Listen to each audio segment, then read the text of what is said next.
ये पहली तो बात ये है जो मैं बार बार कह चुका हूँ और फिर आपके तवसत से कहूँगा।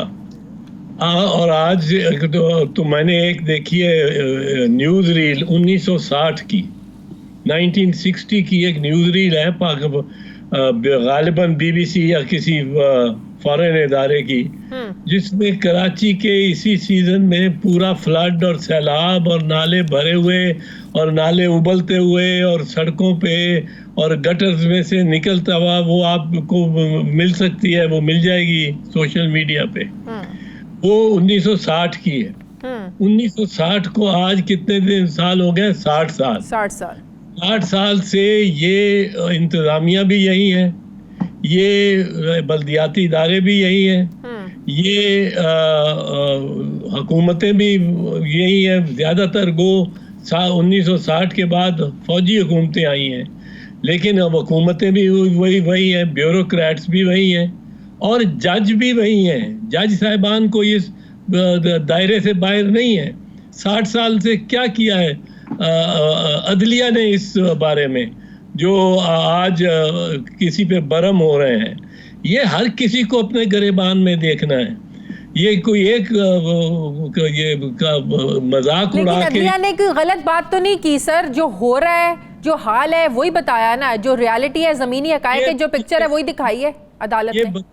ये बताया जा रहा होता, ये बताने की बात नहीं है, ये करने की बात है, ये करने की बात तो ये करना तो सिंध हुकूमत ने है ना।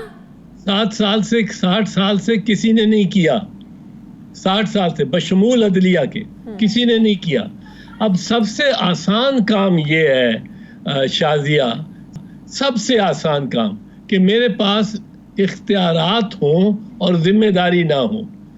नाला साफ कराने की मेरे पे जिम्मेदारी ना हो, पर इख्तियार मुझे हो कि मैं जिसको बुरा भला कहना चाहूँ, जिसको जिम्मेदार ठहराना चाहूँ, उसको जिम्मेदार ऊंची कुर्सी पे बैठ के जिम्मेदार ठहराता रहूँ। ये फेयर बात नहीं है। इस तरह ना इंतज़ामिया चल सकती है, ना हुकूमतें चल सकती हैं, ना अदालतें चल सकती हैं। अदालतें भी इफ्तिखार मोहम्मद चौधरी साहब से और कुछ जस्टिस ऐसे पहले भी थे, वो सिर्फ इन्हीं पे बातों में लग गए थे कि एडमिनिस्ट्रेशन पे, या तो आप 17 जजेस हैं, आप 17 जजेस संभाल लें भाई, इंतज़ाम खुद संभाल लें और सफाई करा के दिखा दें हमें, बड़ी अच्छी बात होगी, हम ममनून होंगे, सारी कौम। एतजाज साहब, चलें वो रियलाइजेशन तो किसी इदारे की तरफ से हो रही है, अब अदलिया का काम नहीं है। आखिर अगर किसी इदारे को बताया जा रहा है कि उसकी गलती है, नाकामी है, तो उसको करना या काम करवाना तो सूबाई हुकूमत की जिम्मेदारी है ना चौधरी साहब।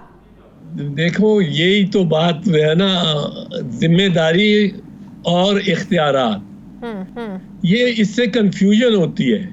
इससे आपके पास जब केस आए, आप उसका फैसला करें।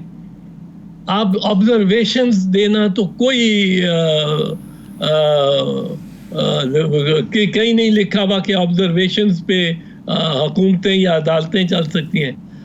जजों का काम है फैसले सुनाना, ऑब्जर्वेशन देना नहीं। ये कोई फैसला नहीं है, ये ऑब्जर्वेशन के ये चले अगर मैं इस ऑब्जर्वेशन को एक साइड पे हम रख दे, आपकी ऑब्जर्वेशन पूछ लूं, पिछले 12 सालों से पीपल्स पार्टी सिंध में जो है ना वो रूल कर रही है। उसके बाद अगर आज भी नालों की भरे हुए हैं, नालों पर तजावुजात कायम हैं, गटर उबल रहे हैं, आज भी बारिश होती है, करंट लगने से इतने लोग मर जाते हैं, तो इसका कौन जिम्मेदार है?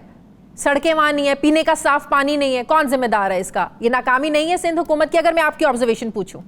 हाँ, इसमें जिम्मेदारी सिंध हुकूमत की भी अब आएगी, सबकी आएगी, क्यों नहीं आएगी?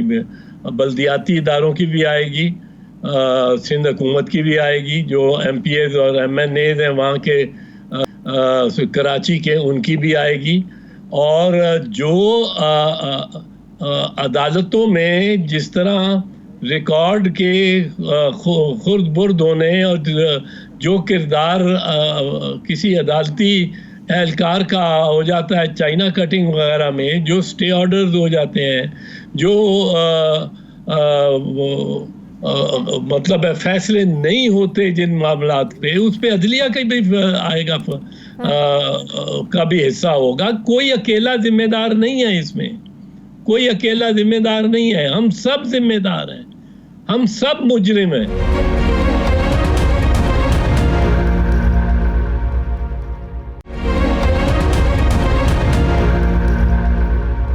मरियम बीबी नैब के सामने पेश होने गई, एक हल्ला बोल दिया कारकुनों ने। मुस्लिम लीग नून नैब वालों पे इंतज़ामिया पर सारा ब्लेम डाल रही है, इल्ज़ाम लगा रही है। नैब कह रही है कि ये लोग प्री प्लान था, एक रात पहले ही पीटीआई वाले कह रहे हैं सब कुछ हो गया था, पैसे दिए गए, गाड़ियों में पत्थर रखवाए गए, प्री प्लान था। अगर मैं आपकी ऑब्जर्वेशन पूछूं, आपने भी ज़ाहिर है कल सारा दिन टीवी देखा होगा, सारी फुटेजेस देखी होंगी, कौन पत्थर रख रहा है, किसकी गाड़ी में रख के जा रहे हैं, कहाँ से पथराव हो रहा है। इवन के नून लीग वाले तो ये कह रहे हैं ये कातिलाना हमला था, लेजर गन्स का इस्तेमाल किया गया, ये कत्ल करने की साजिश थी मरियम नवाज को। आपकी क्या ऑब्जर्वेशन है? देखिए, मैंने सारा दिन तो मेरे पास कभी भी टाइम नहीं होता कि मैं टीवी के सामने ही बैठा रहूं। अच्छा। मैं टीवी के सामने, मैं काम करने वाला मजदूर आदमी हूं, कोई ना कोई काम होता है। आजकल चूंकि जरा पाबंदी है कोविड की और हालतों में नहीं जा रहा हूं, तो लिख रहा हूं कुछ,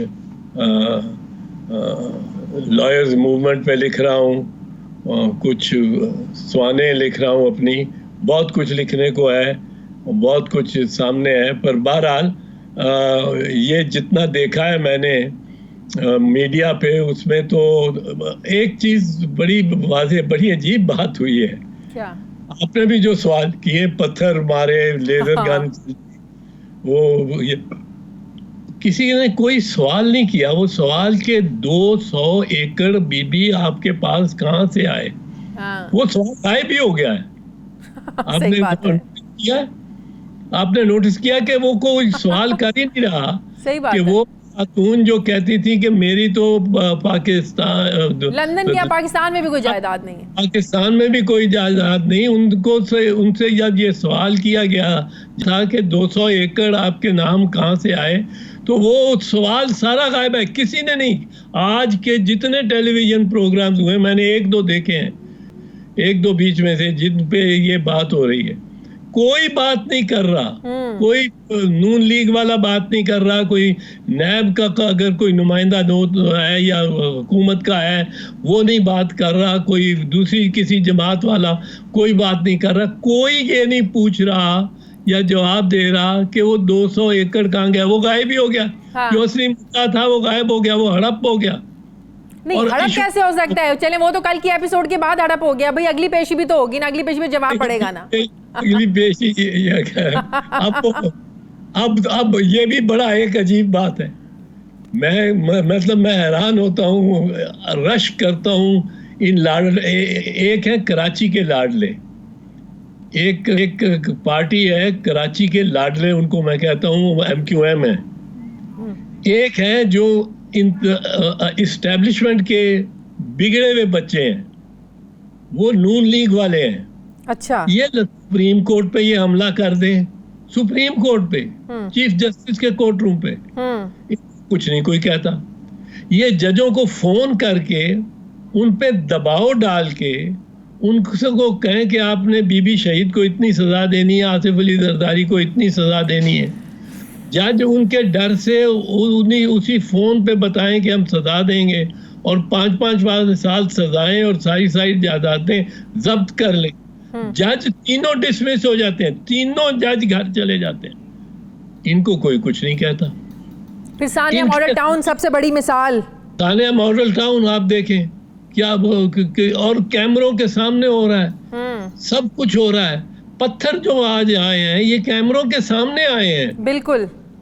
ये तो मतलब है आपके मीडिया ने सारे ने दिखाया है और इन्होंने नैरेटिव ही बदल दिया। और नैरेटिव सिर्फ बदल ही नहीं दिया, वो 200 एकड़ वाली बात बीच में से खत्म ही हो गई। अच्छा, आपको क्या लगता है शहबाज शरीफ साहब के गायब होने की कोई वजह ना? सियासत को एक जगह अपनी जगह अलग छोड़ दें।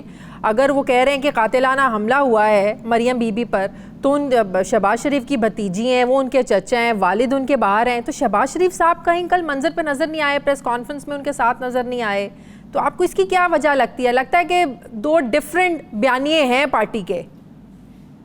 वो तो बताया लगता है वैसे। हाँ। क्योंकि अगर पार्टी का ये एक बयानिया है कि कातिलाना हमला हुआ है मरियम पे, तो फिर तो पार्टी को बहुत सीरियसली इसको लेना चाहिए, बहुत बिल्कुल। संजीदगी से लेना चाहिए। इतने ज्यादा लोग भी नहीं थे वहाँ वैसे, ये मैं आपको बता दूं। आप कैमरा, वो जो ऊपर के कैमरा होता है, ड्रोन कैमरे की जितनी फुटेजेस देखेंगे हाँ। तो 100-150 आदमी था जो था इस मरियम के साथ। इससे ज्यादा नहीं था, इससे कम ही होगा।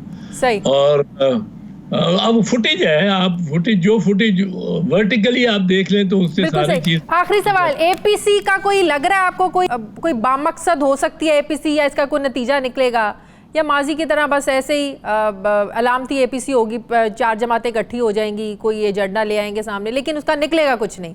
आपको लग रहा है कोई एपीसी होगी भी या नहीं? नशिस्त तो हो सकती है, हो जाए हाँ। नशिस्त। और एपीसी से आगे अगला कदम जो है वो तभी होगा जब लीडर ऑफ द ऑपोजिशन वो कदम लेंगे, सही। और वो कदम शहबाज शरीफ को लेना पड़ेगा। लेकिन वो बिलावल के कंधों पे डालना चाहते हैं। नहीं, वो तो नहीं, वो बिलावल के कंधों पे क्यों? देखें, अगर बिलावल, चेयरमैन बिलावल, फर्ज करो ये कंधे अपने पे ले लेते हैं, मैं तो उनको कहूंगा कि अपने कंधे पे बिल्कुल ना लें। उसकी वजह बताता हूँ। अगर वो अपने कंधे पे ले लेते हैं और वो सिंध से, कराची से शुरू करते हैं को मार्च टू इस्लामाबाद, तो जो ही कराची सिंध से दाखिल होंगे पंजाब में, तो ये कहना लोग शुरू कर देंगे कि सिंध हुकूमत ने अल्लाह बोल दिया पंजाब पे। हाँ। सिंध हुकूमत ने अल्लाह बोल दिया, सिंध और पंजाब की लड़ाई शुरू हो जाएगी। ये हम अफवाह नहीं कर सकते। सही। ये पाकिस्तान पीपल्स पार्टी वफाक की जमात है। ये इकदाम, ये पहला कदम जो घर से बाहर निकालने का पहला कदम है, और फिर आखिरी कदम तक ये शहबाज शरीफ को लेना पड़ेगा, मुस्लिम लीग नवाज को लेना पड़ेगा, उनके कायदीन को लेना पड़ेगा। आगे निकल के जो भी रियासत की मशीनरी सामने खड़ी होती है, हमने 20 मरतबा पुलिस की धमकियां खाई हैं, डंडे खाए हैं, फायर हुए हैं हम पे, कैद हुए हैं, गिरफ्तार हुए हैं, खूब पिटाई हुई है हमारी, कई दफा हुई है। हम आगे में पत्थर मैंने खाया था, पेट में, आगे सामने से सर पे लाठी खाई थी 1998 में, लाठी टूट गई थी, सामने खड़े होके खाई थी। तो ये अगर ये जब तक ये नहीं करेंगे, ये मुस्लिम लीग नवाज पे सारा बार मुस्लिम लीग नवाज और उसकी क़यादत पे है। वरना ये अगर चाहते हैं कि सिंध की तरफ से आगाज हो, तो फिर उससे वफाक को नुकसान होगा।